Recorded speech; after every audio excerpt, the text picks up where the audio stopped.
People become desensitized to others' emotions, and they don't step up when action needs to be taken. And we don't even care to pay attention to how what we're doing is impacting or influencing other people. I think if we spend all of our lives isolating ourselves to avoid pain, we never fully live.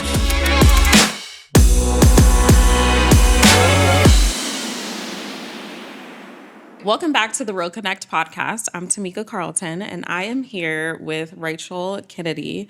I'm super excited to have you. Thanks for coming from Chattanooga. Thank you for having me. I'm so course. excited to be here. Of course. How was the drive? It was not as bad as I thought it was going to be, but I did get here an hour early, so. Listen, early is better than late, okay? Absolutely. I made it. We're doing it. We're here. Yes. And we got all dolled up for this, and I'm super excited to chat. I think this is going to be a really great, solid conversation because I feel like we have a lot in common, which is kind of funny. Mm-hmm. I was doing my research, and your background, you've done marketing, mm-hmm. you've done SEO, and now you're really all about connections and your tribe and building your tribe.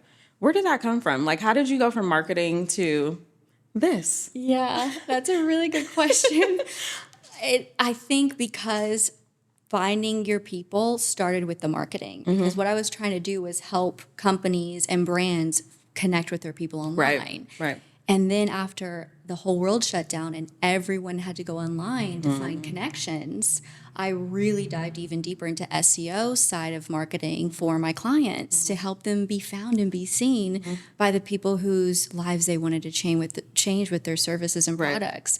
So when I realized marketing and SEO are just search engine optimization, sure. Those who haven't done this know what SEO is. It's really about connecting with people. Mm-hmm. So you can just present the wrong color palette on it with a brand, the wrong typeface, the wrong font, the wrong word in a sentence that will turn somebody off to what you're trying to sell. And these tiny little tweaks are really what make the biggest difference. And I realized that's exactly how it is connecting with people in real life. Right. And I thought, one day we're not going to be online all the time. Listen. We're going to be sick of this and crave those connections again. So how do we make sure that we don't lose the ability to actually interact with people in person during this digital age that is not going to last the way that every phase or cultural shift doesn't last? Absolutely. I mean, the pandemic was one for the books, but I think it just exacerbated the thought process of us not really having an idea of how to really connect with people and even connect online. Like you said, a lot of companies weren't even investing in marketing and SEO, but the pandemic illuminated the fact that you needed to recognize that you needed to be online. And then coming out of it, you have to have a reality check of oh, I have to talk to people in person too. Yeah. Have you always been, I guess, because, you walked in, you have a personality, right? And you seem very genuine and you're able to be open and connected with people. Have you always been like that? Absolutely not. Right. Are we ever? No, because from the young age, we start imprinting personality traits that get us that we get rewarded for being. Sure. Like little children, I remember I grew up in a very conservative Southern household, and it was always very much proper behavior, being quiet for long church services. And so I was rewarded for being very quiet, respectful, sweet little Southern girl. Yeah. And it didn't occur to me until I was older, if you don't say out loud if you disagree with something or if you don't like something, then people aren't going to know. No one is a mind reader. Sure. And I was at work, my very first little job I had, I was I call it a little job because honestly, if I could quit everything and go back to this job, I would in a heartbeat. Listen, I hear you. The first job is the best. It's the best. It's like that first crush you have when you're a kid. You're just like, it can't get better than that. True. But it's romanticized. Yeah. But this little job I had, I got to dress up in an early 1800s costume. And I told people about the year the Alabama Constitution was signed at this children's museum. And I think I was 18 or 19. And I remember one day I showed up at work. I would park, I'd cross the street, I would go into this beautiful historic building in my little costume, very like Pride and Prejudice style outfit. And I remember one day there were these construction workers across the street, and I was 18, like young. And I remember this is the first time this had ever happened to me. One of those construction workers like whistled at me. Okay. And I go inside and I'm mortified. Oh my God. Like I didn't know what to do. I felt so unsafe. I was so scared. I'm an 18-year-old girl. And so I go home that night, and the next day I don't want to go to work. And my mom was like, why don't you want to go to work? You love this job. And I was like, I don't feel safe. Wow. So she had to ask me 5 or 6 questions for me to finally say, there's these men across the street that are scaring me. And my mom was like, why didn't you say so? But I'd never been rewarded for speaking out. And after that day, I realized I'm not the only person being treated that way. So now, and I mean for years, it's like if you ever see somebody being spoken to in a way that's inappropriate, or if someone even seems like their energy is off, you can't see energy online. Right. So we lose that without in-person connection. Agreed. And people become desensitized to others' emotions. For sure. And they don't step up when action needs to be taken. So from that day, I realized every single time that you think, oh, I'm going to be criticized or told one thing or another for behaving this way, you are putting yourself and other people at possible risk for not being taken care of the way they deserve. Ooh, okay. Yeah, that was good. Okay. First of all, let's go back. What part of Alabama are you from? This is Huntsville, Alabama, where I grew up. Okay, yeah. nice. So engineers, lots of very educated people, like never felt unsafe. Yeah, no, I hear you. It probably wasn't unsafe. Yeah, no. It was just the idea of it. I think another thought is that, catcalling is something that's not really respectful. No, and I don't think people do it anymore, but this was people still do. People just aren't walking down the street like they used to. But but I think the point is that when you're not familiar with something, it made me feel uncomfortable, but I didn't know why. Yeah. And I was very lucky to have never felt uncomfortable like that until I was 18 years old. Like, how privileged was I? But the second I knew this happens and I felt sick, and my mother was irate. I mean, she immediately went to my boss, and, they literally talked to the foreman, and the guy got sent home. I mean, it was like a whole done. thing. Like, this is not okay. That's wild, yeah. But if I hadn't said that, Lord knows what would have happened with somebody else, or maybe, who knows? You can never say. Well, how because that's a great lesson. I think that just thinking about how to speak your truth, how to recognize your feelings, how you're feeling, how to share those feelings. Yeah. How often do you do that now? Do you do that with your friends? Do you do that with your colleagues, mentors, whomever? Like, how does that show up in your life now? I try to do it every single time I'm presented with the opportunity. And not just, I think going by your emotions all the time is a very irresponsible thing to do. Emotions come and go like weather. But just recognizing, when I said that, this person at the table, like, they seemed uncomfortable or they shifted. Like, maybe I'm going to talk to them afterwards. Right. Instead of waiting for people to come to me when there's an issue, I try to see if anything I've said or done causes someone's behavior to change. And I like to address things like immediately. I mean, what's your sign? What's your zodiac sign? Taurus. Okay. I don't know. That has to do with anything. I'm like, wait a minute. Do they like to address things? No, we don't. We actually that's what don't. I'm a little surprised. We like to be comfortable. Yeah, but I can appreciate the fact that you are even cognizant to pay attention to how people are responding to things. Right. Because far too often we're involved in situations, whether it's friendships, partnerships, anything, and we don't even care to pay attention to how what we're doing is impacting or influencing other people. So that's a big deal. It's scary. Right? Because then if we know what our behavior is impacting someone else, we have to go to another layer of responsibility. Correct. Self-responsibility. Correct. And it's like, I have to do something. I have to do or change. Yeah. I have to step into uncomfortability to address something. Yep. And not make someone else comfortable, but just alleviate. Yeah. An issue. Because I'm the same type of person. Like, I would prefer if I see something or if something is not feeling great. Right. I just want to get it out on the table. I can't live with the anxiety. Me either. It's just no fun. Yeah.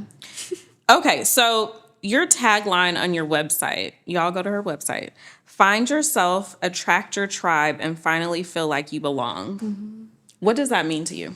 Ooh, what that means to me is inside of all of us is the version of ourselves we think is going to be accepted by people. The version of ourselves that maybe we're quiet when we're uncomfortable, or we dress a certain way because it's trending, or we see this person have that job and they're getting a lot of praise, so maybe I should have that job. But finding yourself is discovering who you really are despite what anyone else would want you to do, or despite what anyone else would expect you to do.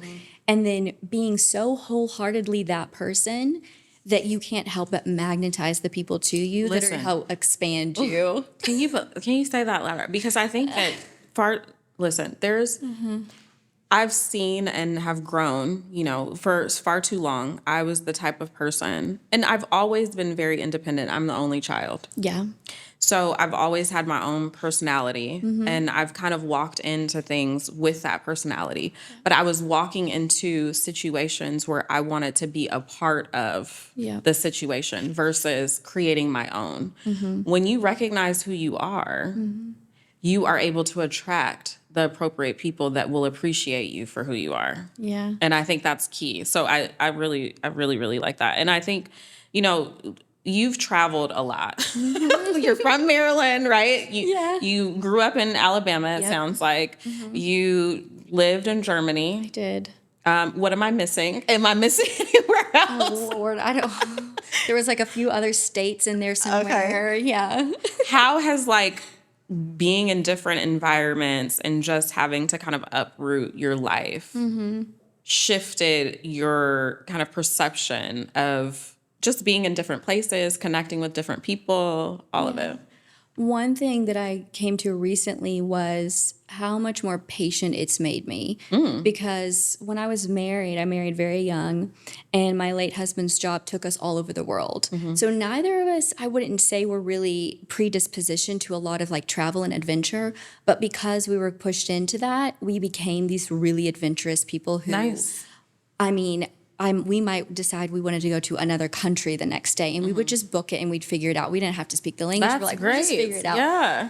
But I realized after visiting 35 countries and living in, 7 different places. Countries. That's amazing. 35. I can't even name them all. I'd have to look at my passport. And then you ended up in Chattanooga. I love that. I manifested it. I love that. Okay, we got to talk about that. Okay. I realized that a lot of people, I don't know if I would say most, I don't even know if that's fair. A lot of people, they don't have this idea of, there's absolutely nothing from stopping me from doing whatever I want. Correct. Most people, I don't think have any idea on different levels. On different levels. Yes. But I didn't know that. It wasn't like, I became part of the 5 a.m. club and I do cold plunges and I can become whatever I want. It was something I learned over years of exposure from outside things, outside factors that I really didn't have control over. And I recognized unless you put yourself in a really stressful position to be exposed to a lot of random things you don't know about, you don't know that you have that option. And you don't know your capabilities. You have no idea. Yeah. And so the two ways that people find that out are, okay, I married someone who his job took us all over the world, and I learned through stressful situations, I have the option. I can do this. I can do that. Or a lot of people will go through a very traumatizing experience, like a death in the family, like people in California, like their houses burning down unexpected, like something crazy. Where you don't almost have a choice but to be uprooted. Presses you, something. yes. Yeah. And then you find out what you're made of. Yeah. But most people are never given the opportunity to find out what they're made of. And I wouldn't hope that they would be put into a traumatizing situation where they would find that out. So for me, yes, you don't know what you're getting into when, you marry someone in the military and you travel around. You don't really know what you're getting into. You find out over time, or going through a traumatizing situation, which I would never wish on anyone. I recognize there's a tiny percentage of people who are aware of who they could be under pressure. Sure. And for me to recognize that not everybody is aware that you can actually just wake up one morning and change everything about your life. I think that is the greatest assessment for me Yeah. of the reason for travel. You don't know what you're capable of. Yeah, you don't know what you're capable of. You don't know what you can be exposed to. You don't know how people that are unlike you, cultures that are unlike you, can influence and inspire you. Because, and I would imagine even, we'll get to you manifesting Chattanooga, but even thinking about you don't get to a point of manifesting exactly where you want to be unless you're exposed to more. Yes. You know what I mean? Like you can't dream unless you see, whether that's in your vision or in reality. You have to be exposed to it. So how did you end up in Chattanooga, Rachel? After, and also I'll tell everybody this, but I'm going to say this, but probably not a single person is going to know this until after they've done it. And I tell people this all the time. You can be given the best advice in the entire world, but oftentimes you have to figure it out on your own. Oh, for sure. So I could tell people, you don't have to travel all over the world to know that a small community and having your family nearby and like a low stress life is the way to go. I could say that until I pass out. It means nothing. Because until I did all of that. All the others. You have to experience the other things to be able to appreciate. You have to. You have to do one crazy thing. And I know people say like. Or 5. Or 30. Like, you got it. Like, the do it for the plot thing. Yes. I used to be like, that's crazy. Until I was like, Rachel, what have you not done for the plot? Like, don't pretend like this isn't. Just do something that really, I mean, it doesn't have to be traveling to 35 countries. Like, that's not feasible. It could be just getting out of your own neighborhood.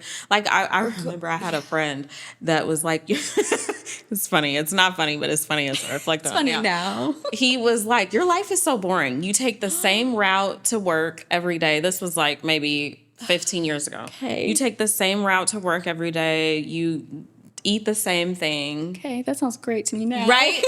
But like the point was, he was saying like, do something different, disrupt your life, go in a different direction to work.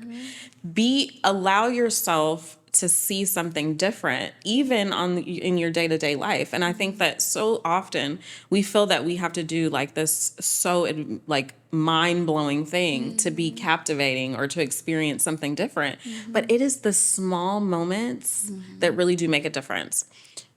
So you're in Chattanooga. Yeah. How long have you been there? Since June of 24. So just over a year. Okay. Yeah. How do you like it so far? I love it. I love that. Really love it. I mean, Chattanooga is great. It's very like chill. It has enough for you, like good restaurants. Seems like good people. I've been there several times because it's so close to drive to. Yeah. So it's like a vibe, and I really do enjoy it. Historic homes. You live in a historic home. Yes. What's up with that? Like, I love living the historic home. I mean, you know what? I think it goes back to that first job I had where I was surrounded by the history and the significance of it. And then watching dozens of school children come through and their faces light up when they hear about these stories of, this is why you're here today. This is why this public school exists, is because what these men and women did 100 and whatever, years ago.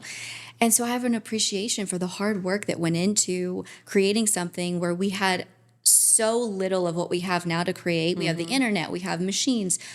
My house was built by someone before, like, a backhoe even existed. I'm like, That's how long did it take you to build the foundation for this house? That's amazing. So I think I appreciate the hard work that went into what we have, because you look at the modern stuff. It's fast. I'm not worried about my house blowing away. It's been there 125 years. So I'm like, somebody did something right here, Yeah. So I appreciate that about it. But were you intentional about getting a historic home, or did it just fall into your lap? I would say yes and no. I was intentional about what I wanted, which is, this is the same principle I apply to attracting your tribe and knowing who you are. Is I knew the environment that I probably needed to be in after my husband passed away. I knew that I needed to be in an environment that wasn't fast-paced, that wasn't crazy. I wanted to surround myself by good people, and I wanted to have something to steward and look after. Like once you're out of a relationship, dating, whatever, or even if you just move away from home and you go to college, you don't have people around you that you're concerned about taking care of. Right. And so as I thought to myself, I want something to steward. And I thought a historic home might be a good use of my stewardship. Amazing. That's really cool. So yeah, and it didn't have to take me, because I could have moved anywhere. It didn't have to take me moving to a crazy city or across the world to realize that you can attract your tribe anywhere you go. Absolutely. But you're going to take yourself with you wherever you go. Absolutely. So if you haven't figured this out, right, it doesn't matter. I could have gone to Paris and it wouldn't have been any better than Chattanooga, Tennessee. How did you figure yourself out? Ooh. Prayer. No kidding. God, show me what I don't see. Like, Seriously. reveal the truth. The truth will set you free. But being willing to admit the thing, it's self-responsibility. Like, if you can't take God out of anything, but like, let's say you take God out of something. Like, let's say someone's like, I don't believe in God. Well, you'll get there eventually. But let's say you don't. Believing in something. Yes, you have to take self-responsibility and say, okay, the person I am has gotten me in this place right now. Do I like it? Do I want to stay here? Would I like to repeat the same year over again? And this is barring things you can't control, like my husband passing away. I didn't do anything to get me to that place. That had nothing to do with me. But I was like, okay, my career, my home, the way I look, my health, my friends, I'm responsible for all of that. For sure. Do I like it? Do I want to repeat it? Is this the best use I could make of my life? Correct. When you're presented with the fact that your life can be over just like that, you kind of start thinking about it a little harder. Yeah. So you brought up your husband. How long were you married? 14 years. 14 years. Yeah, we got married very young, like babies. Oh, how was that wonderful life for 14 years? Oh my gosh. I'll have to say we kind of raised each other. So there was rough times like anybody would have where we were both like, I never want to see you again. Yeah, that's real life. It's just be honest. Like, let's just be honest. Yes. It was not perfect all the time, it just wasn't. But I think it was great because we went on all these crazy adventures. We were too young to know any better. We were too young to know what we were getting into. So I don't want to say anything about wait until you're older or get married when you're young. Live. Enjoy your mistakes. Yeah, Just live. Yeah. I don't have any advice on that. I would say, if people ask me, would you do it all over again? I would say, I'm so glad I don't have that option. And there's a reason we aren't meant to know the future. Would I do it all over again? I don't know. I mean, you wouldn't have ended up where you are today if you chose differently. And a different set of circumstances could have literally led me to the same place. It could have, or maybe it would have been shorter or longer to get there. But the point is that just be in your life. Own your mistakes. In your life. Yes. Own your mistakes and evaluate them and say, do I want to repeat this? Because you will just keep repeating the same thing unless you decide that you don't want to. Yeah. So you lost him last year? Last March, yeah. Wow, that's very recent. How are you doing? There's good days and there's not great days. Yeah. I think it depends on the day. Like anything, through your life, you learn what you need to know to do the next thing. Okay, you go to high school and then you know how to type and you know how to do a few things, and then you have to go to college and suddenly you have to learn how to pay your own bills, and so you get a part-time job and you learn how to do that. So there's no guidebook. Again, it goes back to people can give you the best advice ever, but some stuff you just have to learn. You have to learn how to human. And so with this, I would say the bad days are the days where something comes up that I don't know how to do and I have to figure out how to do it. So I would say losing somebody like that you've known for so long is almost like I imagine a toddler learning to walk. There are days when I feel like a small child and I just don't know what's going on. And I'm grateful that I have people and resources and my life and my tribe. And I was going to say how are you working through it? Because I've lost people, but not someone super close outside of my father. And that was tough. I can't imagine someone that you are connected with almost by choice. Yeah, right? Absolutely. Only by choice. Right. And it's like you've been with someone for so long and they've been in your life on a day-to-day basis. Like, how does that change? I know you mentioned just life is short, but how does that change how you think about life and how you connect with other people? Yeah, absolutely. Like, were you even afraid to because I felt like, and not to interrupt, sorry. Yeah. But to think about, for me, when I lost my father, I was like, ugh, do I want to love? Like, do I want to be connected with someone where I love them so much? And obviously that was my father, but this is your partner and your husband. But what does that look like for you? That is a really good question, because there's times when I feel so tempted to just close off and say, I don't want to ever experience that again. But then there's the yin to that yang is the deep, unrelenting, will never not be true fact that we're not meant to be alone. Correct. And so I think if we spend all of our lives isolating ourselves to avoid pain, we never fully live. Whew, I got chills. It's true. We don't fully live. And that's the whole point of life, is to, and also to be taught who you are through other people. Yes. I mean, mirror really. to you. Yeah. So many things, like when I was married, and I think when you've been married a long time, you stop realizing that the person is a mirror to help refract back to you things you can work on.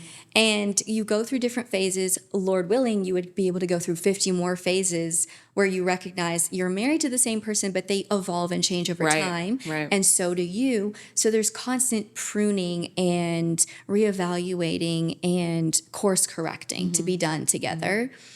And I think one of the downsides of being in a long relationship is that you don't recognize, oh, I will have refracting to do for the rest of my life. You think you're going to settle into something. Right. But then once you're out of it, you realize as soon as you get maybe into another relationship or start dating, you're like, oh gosh, there were some things I never worked through. And maybe now I get I'm the problem. Yeah. Wait a minute. Maybe I am a brat. I love that. Listen, we got to admit sometimes we are the problem, okay? We are. Yeah. We have to admit it. And so I've had so much time to reflect and be like, well, that argument we had that one time. Oh my gosh. I knew he was right and I didn't want to admit it. Or those times when like I was so picky about the stupidest stuff that doesn't matter. And so I think one of the hardest things for me is to do self-reflection. And I don't know if I would suggest this, but if it's someone, I wouldn't suggest if this is someone you broke up with and you're in no contact with, don't go back through your old text messages. Please don't. But if it's someone like, and heaven forbid, I hope no one listening to this ever knows what I'm talking about. Right. But if it's someone that passed away and you had a relationship with them, this is an opportunity for you to go back, maybe and look at conversations or things and be like, was I right in that situation? Is there anything I could learn? Or yeah, I can't talk to this person about it, but that last argument we had, is there something that I could reevaluate from that? Yeah, and I think listening to what you're saying, it also makes me think about everyone taking a moment while arguing or after arguing or after a disagreement or whatever, a disconnection. Yeah. And immediately asking yourself, is it A, worth it?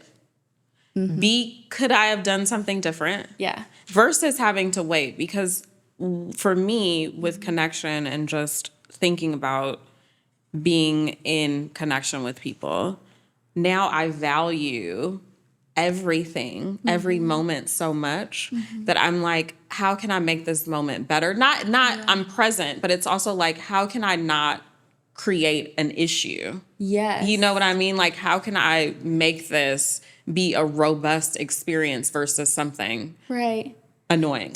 Yeah, absolutely. And so I love this because there was something I saw on Instagram recently, and it was this man talking about how he felt like he could never do anything right by his wife. And yet, if you looked at this man's resume and his LinkedIn, you're like, how does she have a problem with this guy? Right. But what she was saying, and this was after they'd been through therapy, and this was years later, she said, I was so fixated on everything he was doing wrong, and it occurred to me, the man of your dreams, the woman of your dreams, the job of your dreams, the relationship with your mother of your dreams, what if it's 75% great? Listen.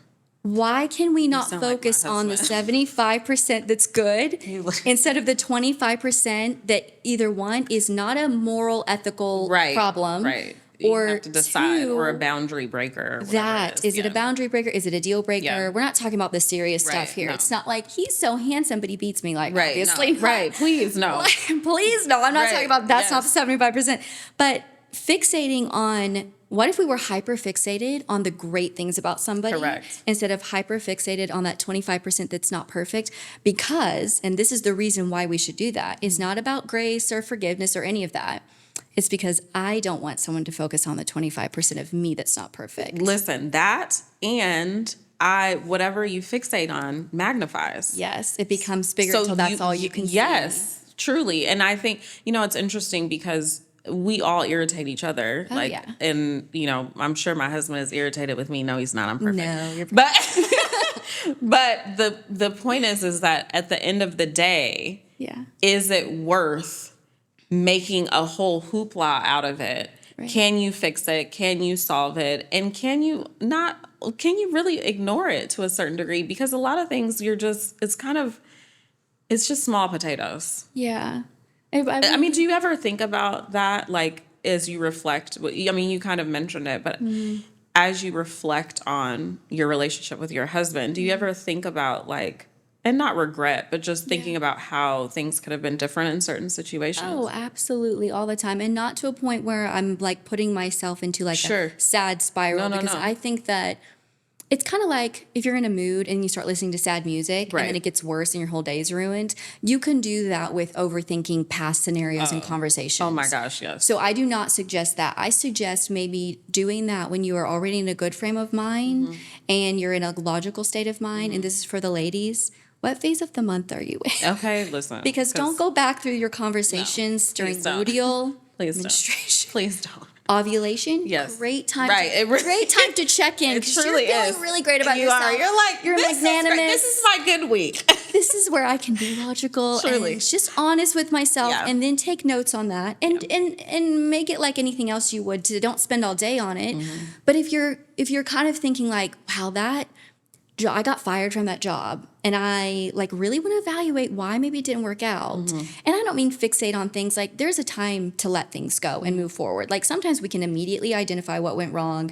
We recognize, no, I wasn't the problem. This was an abusive situation, whatever, or it just wasn't a good fit. And we just move past it. Right. But if it's something that you feel like, would a little bit of reflection on this help me grow in a way that I see myself lacking on? That's the key. That's when you reflect on it.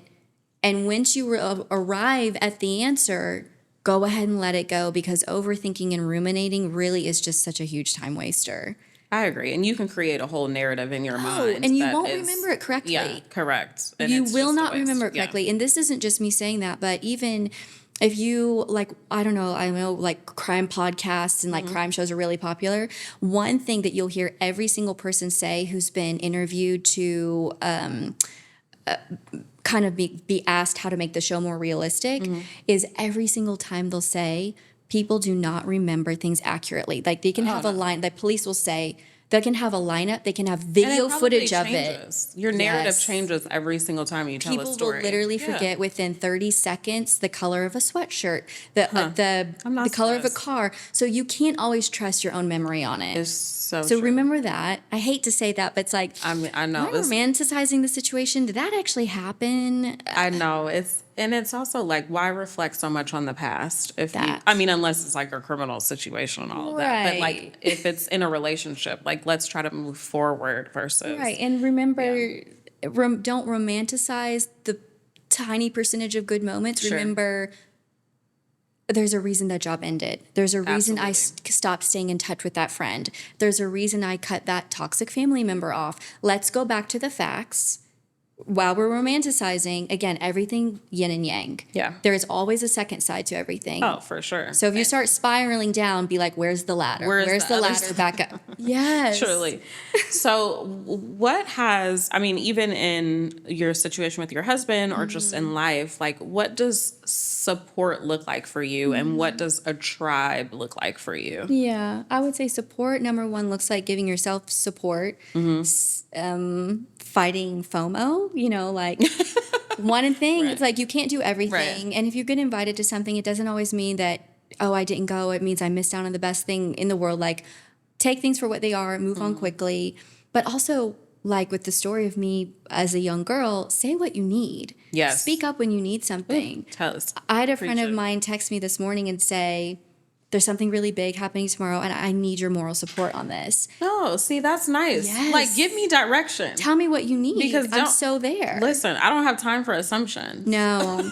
And this person has actually been really quiet lately. And I was wondering, like, that's weird she hasn't texted me, but I see her posting on social media. Turns out she's really overwhelmed, and getting her work done, which she works online, was all she could get done. Then I get this text. I'm like, oh, Rachel, thank goodness I didn't jump to conclusions or make assumptions or be like, hey, are we fine? Right. Most people do jump to conclusions and do exactly that. Yes. Time and just space to be and like go through. And also, what happened to just checking in and just saying, hey, thinking about you. That I was thinking about you, period. Yes. Not, I was thinking about you and, no, I was thinking about you. Lately, I saw you online. And all that extra stuff is unnecessary because now I'm stressed out on the receiving end. And you've made up a scenario that's correct. Almost never correct. Yes. Like almost never have my worst case scenario assumptions been correct. I think I can count on one hand when they've been correct.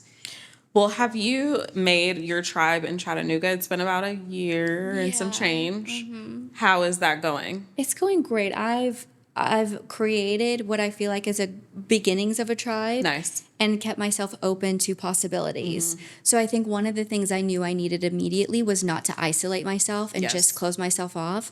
So the first people I wanted to attract into my tribe were people who were really involved in the community. Mm-hmm. Because one of the worst things you can do is isolate and then start feeling bad for yourself. Right. And forget that you are not the only person to be going through whatever it is you're going through. Facts. You are not. Facts. You will not be the last person. Facts. Today, someone's going through what I went through a year ago. I hate that, but it's 100% true. Mm-hmm. And yesterday somebody did, and tomorrow someone will.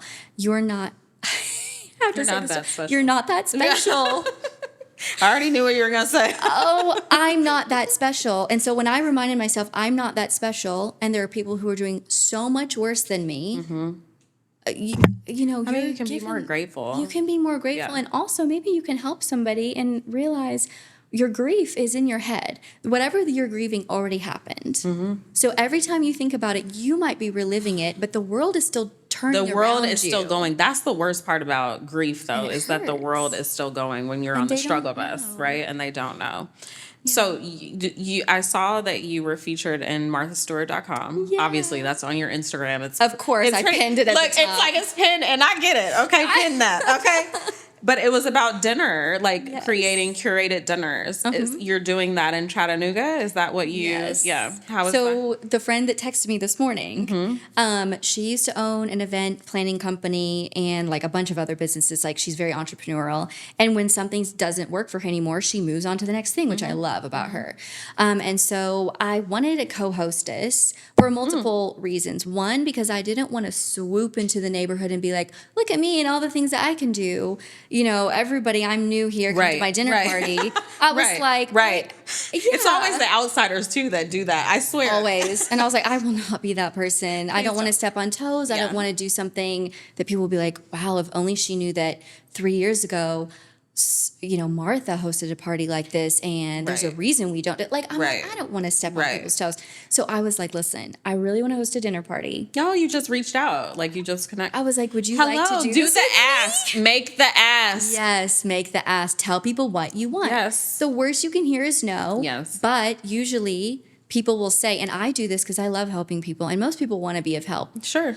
I don't do that, but I know somebody who does. Yes. Let me give you their number.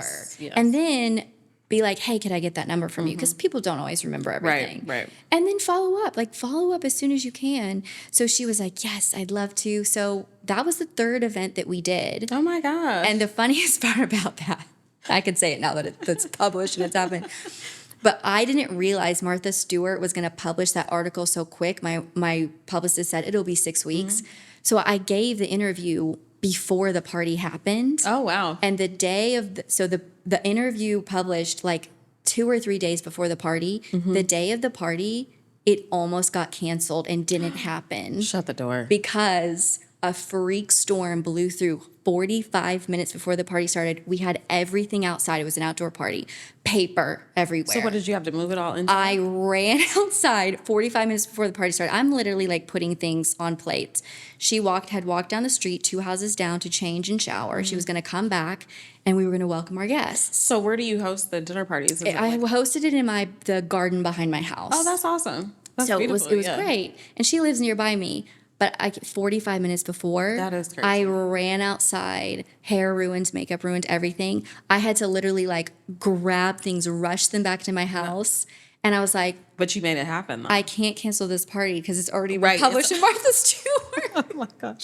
So I was like, this party is happening. I don't care. So you moved it inside. No, I didn't. In 15 minutes before the party, I was standing outside. I looked up at the sky. I was like, God, I need you to just shut this rain. Oh my gosh. And like 15 minutes later, everything back outside. Stopped. The sun came out. I rushed everything back outside. That's the southern rain, though. It was ridiculous. Southern rain is was like ridiculous all the time. So how many people do you normally have at your dinners? So we'd invited, I think about 60 people had RSVP'd. That's a good number of people. Great. And I want to say, even though we had a little bit of a rain delay, people were texting me, is the party still on? Is the party still? I was like, yes, just come as soon as it stops raining. So thank God. I would say probably 75% of the people that RSVP'd still did show up. People, it's not sit down. Is it more sit down? No, it was more of like a heavy hors d'oeuvres cocktail party. Yeah. So more social, like networking. And everyone could just kind of chat, get to know each other. Great. Yeah, and I opened up my house so people could like walk through and see it. Because I was like, because it's like the historic home. I was like, people might want to see. Okay. Tour guide. Yeah, it's just I guess embedded in my DNA. I love that for you. So yeah. Okay, I want you to give a little bit of advice if you can. Yeah. For someone moving to a new city as an outsider, what would you say they should or could do to connect with new people? I would say, first of all, what do you feel like's lacking in your life that you would like to have more of? Like, do you feel like you don't spend enough time outdoors? Find a trail walking group, or even if one of the ways I met so many people, this is probably the biggest life hack you could ever have. Get a dog. I'm here for it. Get a dog because you will meet so many people out walking. Like the dog park or something, or like just walking. No, just walking. Yeah, people do like, oh my gosh, your dog is so cute. Yes, just strike up a conversation. Get a dog. Even if you don't live in a really sociable neighborhood, I would say if you're young, like let's say you're straight out of college, you want to get a better job or something. Take your dog and walk your dog in an expensive neighborhood. Take your dog and walk your dog on another side of town that maybe you can't afford yet, but you really want to live there one day. You don't know what can happen. Idea. Yeah, you don't know what can happen. You'll meet people. Yeah. You might meet the person who ends up hiring you at this great job that gives you the salary where you end up buying the house next to the dog park. No, you're absolutely right. Put yourself in the position to receive anything and everything. And that could be that small shift. Yes. You don't have to leave the country. Super small shift. Instead of going to the fast food restaurant like you usually do to get dinner after work, go to a sit-down restaurant. Or like a cafe or something. Sit somewhere different every time you go in. Yes. Bartenders and baristas are wealth of information. Oh my gosh, I remember that's one thing too, like don't be afraid to do things by yourself. Don't be afraid to do things by yourself. I feel like people are more apt to connect with people when they're alone. Yeah. Because it's not a lot of pressure to connect with multiple people. So if you go to a bar or a restaurant, like it's totally nice to just be by yourself. Even if you're just chatty with like the bartender and you can even say, I'm new in town. Do a lot of people my age hang out here? Yep. They know. They're happy to tell you. And they'll share more. Then it starts the conversation. And then all of a sudden, you know the best restaurants to go to. And you know the best places to visit. All of the things. Absolutely. Okay. So one other practical advice tidbit. We all have tough days. We all have moments where we're no longer motivated. All of the things. We don't want to talk to nobody. What do you do to get yourself back up to pace to get straight? I ask myself what the real reason is that I'm feeling that way. Because typically for me, it's procrastination because I don't think I have everything I need to do something really well. So if I find myself avoiding like texting someone back or sending an email, I ask myself, like, okay, why do you really feel unmotivated right now? And it's like there's some shame or guilt sitting there. And when I address it, I'm like, okay, that's how you feel. It's okay. You feel that way. And you can kind of let yourself feel that way for a few minutes or an afternoon or whatever. But I also ask myself, can I afford to let this emotion take that much out of my energetic ATM? Sure.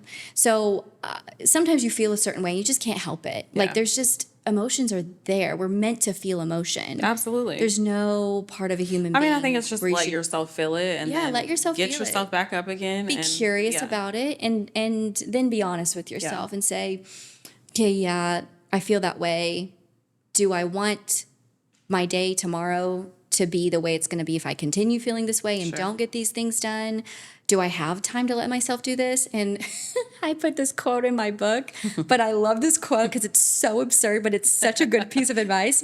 There was this episode of Keeping Up with the Kardashians. Oh, boy. Kim Kardashian gets this phone call. And it's like really bad news. I don't even remember what it was at this point. It was something really bad. I think having to do with her divorce from Chris Humphries or something. So this is a while back. This was long. Okay. She's like, I can't cry now. I just got my makeup done. I'll cry later when I'm not on camera. And I'm like, you know what?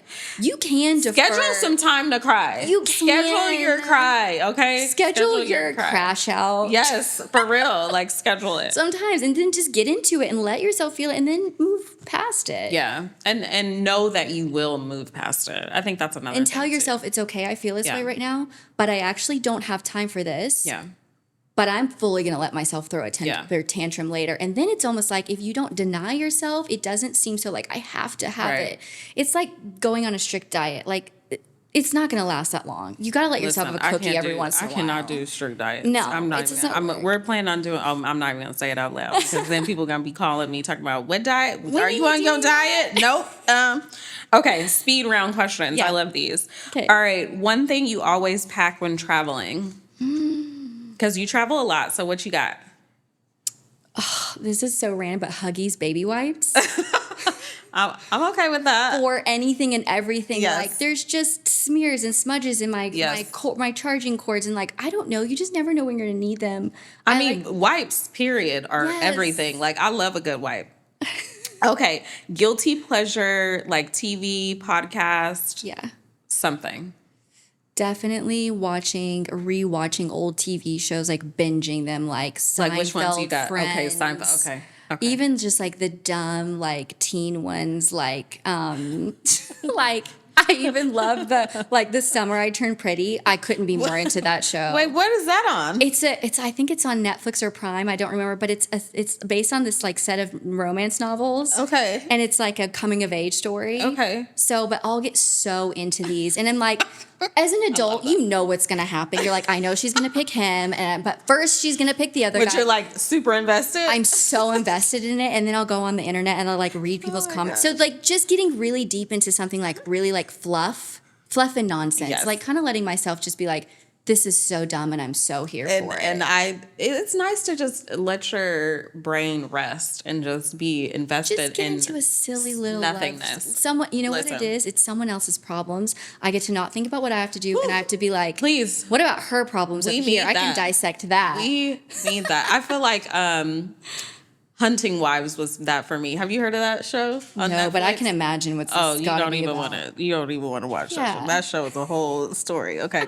All right. Best way to connect with someone new. Would it be coffee, DMs, voice notes? What you got?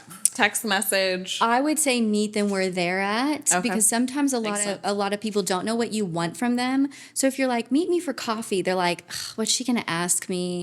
Does she want me to join a committee? Does she gonna pick my brain? That is so true. Especially if there's somebody that's maybe levels above you, where it's like, okay, this person could be a mentor, or they're famous in some way, or like they're really well connected. People like that keep their circle small for a very good reason. Yes. And they're kind of always on the defense with people sapping their energy away. Yep. So I would say find some sort of common ground, like a little connection you have somewhere, or find a way to connect with someone like 1 degree away from them to create a safety.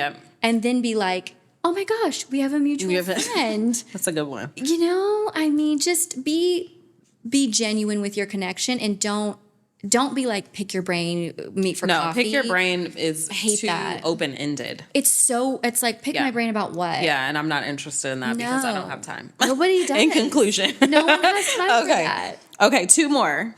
What's your favorite thing about Southern life? How slow you have to be because it's too damn hot to be fast. You ain't lying. Okay, too damn hot. And there just ain't really, I mean, there's stuff to do, but everything to do is slow. Love it. Yeah.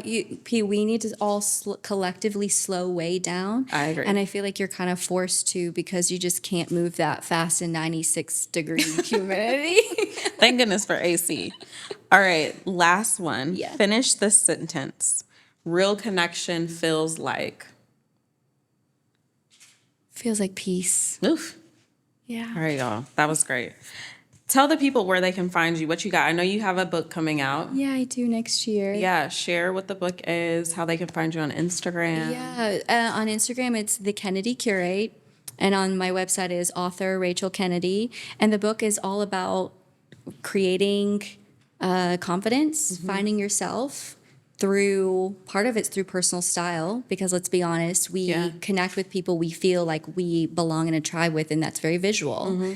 Finding that, being able to reiterate it however many times you have to throughout your life so that you can reinvent yourself. Sure. And then being able to become that person to magnetize a tribe that you maybe didn't even know that you needed. Oh, I love that. So that's what the book is about. It's 3 parts. It's like, boom, boom, boom, this is how you do it. It's like a how-to guide. I love that. Full of stories of how it's And it's works. coming out 2026? 2026, with fall 2026 with Okay. Simon & Schuster. Well, congratulations on that. Thank you. That's amazing. Yeah. And thank you so much for coming. This was great. This was a really great conversation. I really love your interview style. It's so engaging. Thank you so much. I love it. Well, you all connect with Rachel. It has been a pleasure. And until next time, The Real Connect.